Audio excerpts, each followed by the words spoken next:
Welcome to Inner Racing by Motorsport This is the audio version of my popular monthly free video series on mental skills in motorsport. I'm your host Greg, and I'm here to share with you practical insights and strategies to help you enhance your mental racing performance both on and off the track. So get ready as we dive deep and explore the mindset behind successful racing, and as we look at practical ways that you can sharpen your racing mental skills performance and gain a competitive edge when you go racing. Let's get started.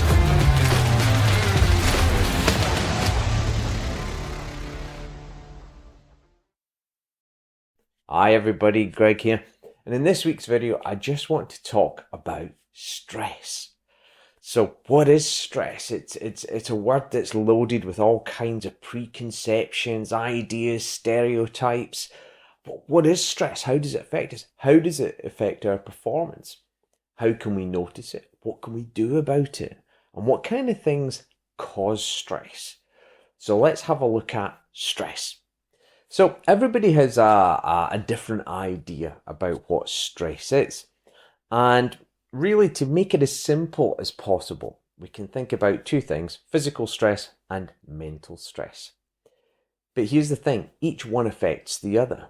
So if I'm under mental stress, it affects me physically. And if I'm under physical stress, it affects me mentally. So we need to think about physical stressors and mental stressors, how they affect me and how they affect my performance. So what is stress? And one of the things that we can think about when we think about stress is it's anything that knocks us out of balance. Okay, so we have this thing called homeostasis, which is when our body is ticking along nicely. Everything is balanced. Okay, the organism is happy and it's ticking along nicely. When a stressor comes along, so a physical stressor or a mental stressor comes along, that changes that balance. And when we change the balance, there's a process called allostasis that kicks in, and that allostasis is there to try to return us to balance. Your body will always try to go back to balance. And when we say your body, I'm talking mentally and physically. So homeostasis, allostasis. But what is stress? So let's think about three kinds of stress: distress, eustress, and de-stress. So distress is a negative stressor on us that's having a negative impact upon us and is affecting us negatively mentally and physically, and is leading to deterioration and having a real negative impact on our either physical or mental performance and well-being. Eustress, that's E-U-S-T-R-E-S-S, is basically a good stressor. It's that kind of stress that actually helps us to perform that a little bit better. And de-stress, well, it's the things that we do to combat those other stressors, again, to get us back to this balance where we have the organism quite happy, everything is in homeostasis. Okay, so we've got distress, eustress, and we have de-stress. Now the thing about eustress, this good stress, so we need that sometimes to perform at our very best. But the thing that we must be is in control of that. Because I want you to think about stress as kind of like a seesaw. Okay, so like a balance. And this is your autonomic nervous system. Okay, so it's this is the sort of command and control center that's in control of what's going on inside the organism. And we've heard of fight and flight, Walter Cannon's whole theory about fight and flight. And when we're under stress, that system kicks in and we prepare for action.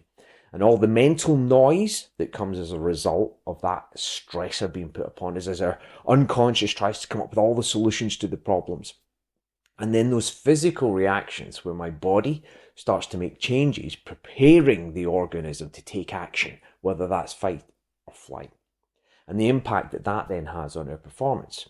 So this seesaw, to perform our very best, we do need it to tip slightly towards this, what we call the sympathetic nervous system, this fight or flight system, to help us perform at our very, very best. But we have to be in control of that because it can become a runaway process. And the more I go into fight or flight, or the more the sympathetic nervous system takes control, the poorer I will perform. once it passes a certain point, because this cascade effect and the amount of noise it will generate. So as long as we're in control of the process, we can moderate it by allowing our parasympathetic nervous system, we talk about that when we talk about the vagus nerve and using the diaphragm and controlling our breathing and our respiratory rate.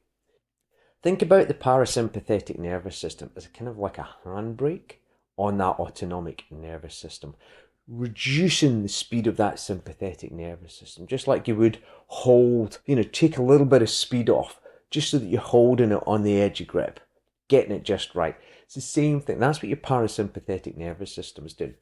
So when we look at either physical things that we do, so when we look at our tools, there's usually a physical component and there's usually a mental component.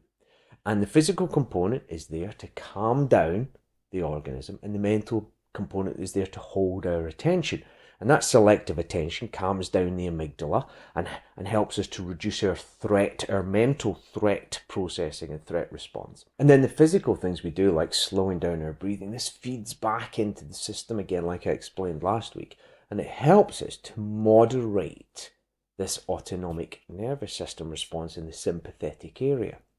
So think about it as just we're using the brake of the parasympathetic just to keep us in the optimal place for our performance.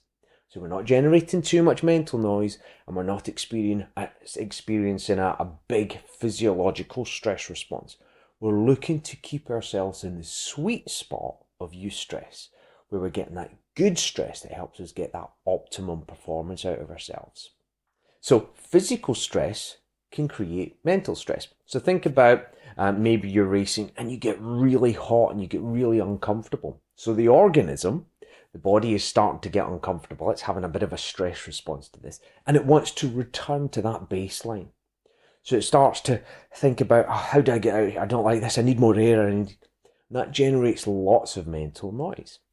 But let's just say it's before a race and we're concerned about this, that, or the other. That mental noise will then have a physical effect. So we've got to be aware that stress comes both as a physical thing and a mental thing.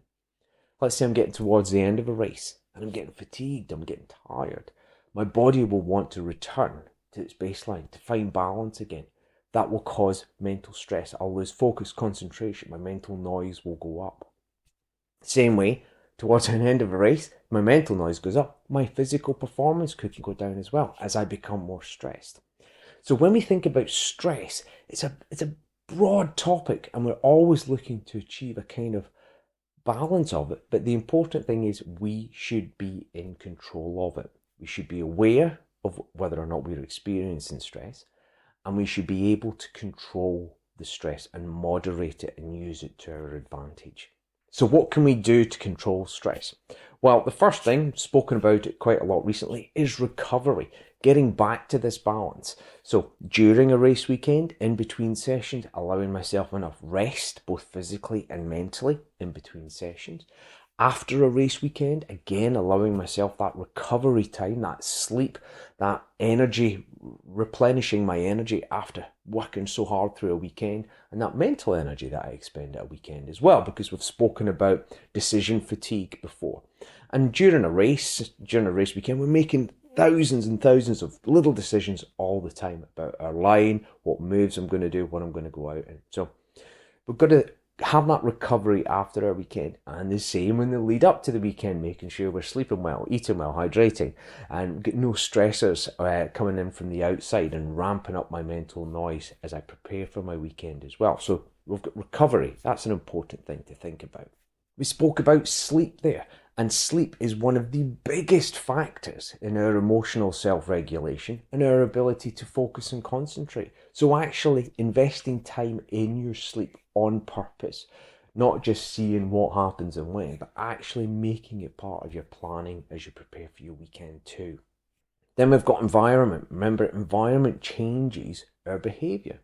We're talking about behaviour. That might be physical behaviour, it might be mental behaviour. It's that stress thing. So our environment can create stresses. If it's too hot, it can stress me out. If it's too cold, it can stress me out. If there's lots of people shouting and lots of aggro, it can stress me out. All creating stress. So our environment plays a big part in our stress too. But we've got to be aware that we're experiencing stress. And a lot of stress, if we go back to the beginning and think about the bucket, if my threshold of awareness is maybe 5 out of 10 in my bucket, and anything under 5, I'm not really, I find it hard to pinpoint whether or not I'm feeling stress or not, because it might just be below my conscious awareness. If I'm not aware of that, I can't do anything about it. So awareness is the first thing, and that's why we check our buckets, is to try to gauge, am I carrying any tension? Can I feel it in my shoulders? Have I got any feeling in my stomach? Have I got any kind of reaction going on that might be a sympathetic nervous system sign? So as some people call it, tummy tickles, or a dry mouth, or I'm blinking more, or I find myself a little bit more scanning and fidgety and hyper vigilant about things. Monitoring and being aware of our stress level. And this is also where HRV can come into it. So HRV is said to be the best non-invasive way of measuring your autonomic nervous system, which is why it's used in so many things, not just in sort of endurance and fitness, but in so many medical applications as well for determining outcomes. Is because it's a fantastic measure of what's actually going on inside of you. And many of you will use Whoop devices, and some people wear Garmin's and Apple Watches and stuff like that. And a lot of apps now will give you a readiness score based upon your HRV. And that readiness score is taking into account how you've been sleeping, what kind of physical stress you've been under, and what's going on inside of you, how your heart rate variability is changing during the day, because our heart rate variability will change during the day, like our body temperature and our blood pressure, but also over time. And we can track our HRV and begin to see the things that have a detrimental effect upon ourselves. And again, with these sort of readiness scores that we get, they give us an indication of how hard we can push or train today based upon our heart rate variability. So this kind of information can really help us prepare and optimize ourselves for our performance when we go racing, physically and mentally. Because if I haven't been training, but my HRV has gone low, am I mentally stressed about something? Is there anything going on there? Or maybe I'm feeling okay, there's no mental stress that I'm aware of, but my HRV is poor for some reason, or lower than usual. Am I fighting a bug? Have I been overtraining physically? I've been doing too much in the gym. Have I not been sleeping well? Have I got maybe something, have I got a stomach upset or something? That kind of information will reflect in your HRV too. So a lot of it about stress is about being aware that we have this seesaw. Our body will always try to return us to balance.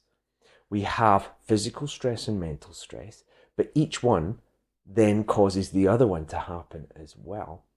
And being in control, remember, having this break, just trying to regulate it, because we will get stress, but we're just trying to regulate it all the time, using our mental tools and our recovery to ensure that we can then perform at our very best. So think about stress. It's not the sort of archetypal thing. Stress is anything that affects our balance on this seesaw, that triggers our autonomic nervous system. And we got this kind of distress, we've got the eustress, which is that just right amount of stress and pressure upon us, and then we've got the de-stress. And we use our tools and we use our HRV to take control of this parasympathetic nervous system, this handbrake, just to control how much stress we're allowing ourselves to get under so that we can maximize our performance. Any thoughts, any comments, any questions about stress or HRV, just let me know and I'll speak to you in the next video. Take care. Bye.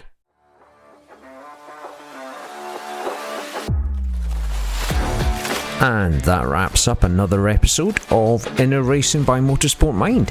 I hope you found this month's topic valuable in your journey towards peak performance in your racing. To stay updated with the latest content, be sure to subscribe to the newsletter, download the app, and subscribe to the blog. Just visit motorsportmind.com or follow the links.